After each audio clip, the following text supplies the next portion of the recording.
And if we're talking strengths that we saw this year from the offense, some of the positives, I know a lot of this, as Ann said, a lot of fans are probably like, you know what? I don't want to hear it. But there That's were exactly right. positives, guys. Like there were positives. And I think we're in agreement when we talk about the run game. I think it came along as the season went on, especially once Josh's elbow was injured. Mhm. And they had to lean on that in that mid to, third quarter of the season. We were looking at some of the Football Outsiders, DVOA stats and whatnot. And you can see when it came to power rank, which is, I believe, third and fourth and 1 to 2 yards, they were ranked fourth. Stuffed rank, they were 16th. But second level rank, they were seventh. And that's between 5 and 10 yards. So the offensive line blocking to get the running back 5 to 10 yards, they were seventh. And then open field rank is 10 yards plus. They were ranked third, which is something that the Bills have been decent at. They've gotten Singletary in years past on some of those explosive runs on those pin and pulls. But this year, adding James Cook on top of Singletary, maintaining that ability to get, 13 to 15 rushes of 10 or 15 yards or more. They both of them combined together in explosive runs. I think they bested Nick Chubb by like 1. So them combined actually they really brought some explosiveness to the run game. And I think it just got better as the year went on. If we're looking at some of the yards per attempt for running backs only, according to SIS, the Bills the running backs averaged 4.9 yards per attempt this year. That was 8th overall. If you look at 2021, they were 4.3 yards per attempt. That was 15th. And then the year before that, 2020, they were 4.5, which was ranked 12th. So I thought their run game got going. We're going to talk about some of those plays tonight, Ant. I liked how they tied it in together. They had different concepts that all looked the same, especially if you're looking at the running back's footwork. And then they tied it to the passing game with some of that RPO stuff. Yeah, their ability to, much like we saw at the end of the 2021 season, the Bills started to find an identity in their run game the more the season went on. But this year in 2022, they found it earlier. They found it closer to the midpoint in the season and then going forward. And it was in a variety of ways. 2021 saw more gap scheme success. Towards the end of this year and from the middle on, we saw success in zone. We saw success in gap. Again, like you mentioned, we're going to take a look at some specific plays and concepts that they were able to lean their run game into. We saw good execution and we saw the success come from it. And even just looking from a running back perspective, there's about 60 running backs that had at least 20% of carries this past season. James Cook was tied for second in yards per attempt at 5.7. Devin Singletary was tied for 24th at 4.6. They had success, again, just from that one perspective, but everything else we're going to show you folks. I thought Dorsey and Aaron Kromer really found the types of run packages that suited each running back and then used them successfully, but didn't use them in the most predictive ways. And we saw them, I'll think back to the Miami game, the second one, the Saturday night game, when they just ran dart and tackle wrap 3 plays in a row from side to side. Yep. And ran it right down their throat and took advantage. Like they pinpointed that, they identified it, and they spammed the hell out of it, and it worked. And we saw that a lot throughout the back end of the year. And I think that was one really nice piece from Dorsey and this offense. However much somebody wants to give Kromer that success versus Dorsey or whatever have you, but either way, it was a successful part of this offense, and it was needed again as they tried to mitigate some of the impact of Josh Allen's injury and help him forward. Yeah, look at these 10+ yard runs by Singletary, 22, James Cook, 14, 15+ yards, 13 for Singletary, 11 for James Cook. Again, we're going to break down some of those plays, but I just thought they did a really good job of coming along in that department. Now, the issue with the run game wasn't that they couldn't run. It's just they stopped running at times. That was, and I was going to say, and then that's how the pendulum swings, because you're like, oh, they did a good job with the run. But then in our notes, one of the pieces is all things we liked from Dorsey, things we didn't. And in things I liked, I have the run game. And then the things I didn't like was not running the ball enough. It worked. And then it just felt like, especially times where it felt like everybody, even the people who didn't want the Bills to run, even when they were like, the Bills need to run the ball, and you just felt like they needed to or they should, they still wouldn't. Yeah, they got away from it when I thought it could have helped them even more, whether it was from a need standpoint or just from a sequencing standpoint or from what the defense was giving you. It would have been nice to see it used more consistently. And especially this year, but also going forward, where the run game is kind of becoming in vogue again in the NFL based on how defenses have started to play. So that run game is going to be important. We'll see, what they do this next year. Yeah, so let's take a look at some of these plays. You guys are probably asking yourself, what do you mean by the concepts looked similar?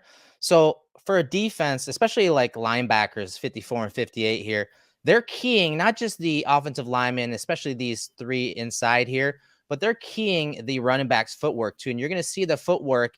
I want you to watch. This is that tackle wrap play where you're going to have the running back same side it here, and then you're getting that tackle pulling off the right side there in Deion Dawkins. Watch the footwork and then just watch how they key. The linebackers are keying the offensive line here. You see Dawkins go ahead and log and seal that edge player inside, and then Singletary. Watch how he sets up this block and gets north and south there for an explosive run. It was one of their better run concepts that we've cataloged all year. Again, tackle wrap. We call it dart. This was from the same side, but it's interesting because this is not something that a lot of NFL teams have run. This was a trendy type play, and we even saw it in the Super Bowl a little bit because more times than not, these gap runs, these runs with pullers, these are the pullers, usually the guards. So linebackers aren't used to keying in on tackles to pull, but the Bills ran it a ton this year, and they ran it very successfully from their spread looks. And it's a good way to take advantage of the skill sets of your guys up front. Like, no disrespect to anyone on that line, but if, you're looking for somebody to pull from that left side, would you rather have it be Deion Dawkins or would you rather have it be Roger Saffold? Yeah, right. You'd rather have it be Deion Dawkins. And then, from the other side, when they're running that tackle wrap from a Spencer Brown perspective, play to his athleticism, play to that speed and his ability to, be a movement guy. We've talked about it so much with Mitch Morse and Ryan Bates and what they did last year with pin and pull. But, what they did this year with those, with dart and those tackle wrap plays, again, it played to the strengths and the skill set of what they had up front and allowed them to find success. And Singletary was so good at running it over and over again and pacing it and finding the hole. Yeah, here's another one. And so this one's tied to their RPO game, right? This is a bubble screen to the top of the screen, and then they're just running a go ball with Gabriel Davis to the bottom. But this time it's Spencer Brown pulling right to left.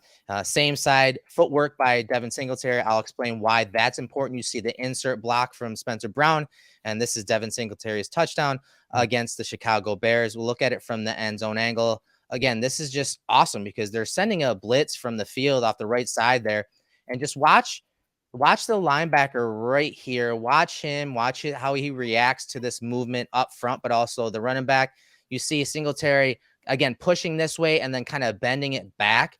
That's important when we talk about the next concept, but watch Spencer Brown insert, take care of that guy, and then just everyone's walled off, and then Singletary's into the third level against the safety, and he makes that guy miss for a touchdown. Beautiful job from Singletary, both on the last play and this one, making one-on-one defenders miss, whether in the hole or deep downfield. This one I like, and you see the variation, great seal there by Ryan Bates in climbing to the second level. I like how he helps Van Roten just enough, bashes his man backwards. Feed block was beautiful. Gorgeous. Also, which was beautiful, look at the cut from Dawson Knox, just absolutely taking out 97. And then because of the feed block from Bates, defensive tackle, just falls down. So between Bates and Knox, they basically take out both defensive linemen on the right side. Bates then climbs to the second level again, taking advantage of that skill set, his athleticism, climbs to the second level. He seals. Singletary makes a great move on Brisker, who's a good safety, but a rookie coming from depth, and then takes it to the house. And again, playing to your strengths. What I also like on this one too, the variation that we would see from, these tackle wrap plays or dart, on the previous one, based on what the line did and how they blocked, Dawkins went around Spencer Brown. But this time, like you mentioned, Spencer Brown is inserting in between the guard and the center. So you get the same kind of action, but you get a different variation and a different look. And that allows you, again, to run this similar concept, but you can tweak it and add little wrinkles based on what defensive front you're getting. And it allows you, again, to just keep defenses off balance, even though you're using something you're comfortable with and you're good with. This is a good example of good execution, but good design and playing to the skill set of your players up front. Right. And so now the other big concept that they made this look similar to and tied into their run game, this is another RPO type run. that Singletary takes for a nice chunk play. But I want you to watch this linebacker and how he reacts to Morris right here, running that diagonal route to the flats. He vacates that area. So now you get the +1 with this mid zone run. It looks very similar from the end zone angle, as you'll see, to the linebackers and defensive line. So here it is from the end zone angle. You're going to see Anzalone right here, number 34, vacate. So that just adds obviously one less guy in the box. But the footwork is the same. You see him attacking here, but then getting north and south, cutting it back inside.